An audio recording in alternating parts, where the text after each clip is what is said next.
टंडो आदम में एसयूपी पारां हेस्को खिलाफ एहतजाजी मुज़ाहरो नारेबाज़ी। रिपोर्ट मूजिब हेस्को अमलदारनि पारां एसयूपी अगवाण ते दाख़िल करायल केस खिलाफ एसयूपी अगवाण बाग़ी मुजाहिद तईम जी अगवाणी में रैली कढी प्रेस क्लब आरो एहतजाजी मुज़ाहरो करे नारेबाज़ी कई वई।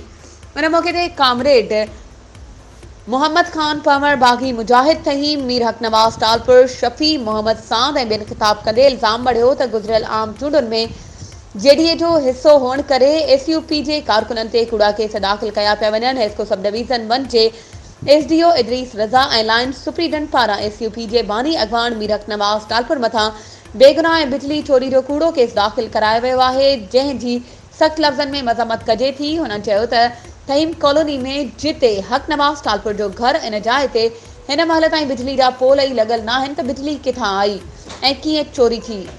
हुननि चयो त सोशल मीडिया ते हिस्को जे डिघी अणएलानियल लोडशेडिंग खिलाफ़ पोस्टूं रखण जे ॾोह में असांजे अॻवान मथां कूड़ी एफआईआर दर्ज कई वई आहे। हुननि आला अख़्तियारनि खां घुर कई त दाख़िल करायल कूड़ी एफआईआर फौरी तौर ते ख़त्म कई वञे।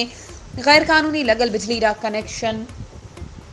वधीक ख़बरूं ऐं अपडेट्स जे लाइ असांजे चैनल खे सब्सक्राइब कयो ऐं हा बेल आइकन खे प्रेस करणु न विसारिजो त जीअं असांजी हर नई अचण वारी वीडियो तव्हां ताईं पहुचे।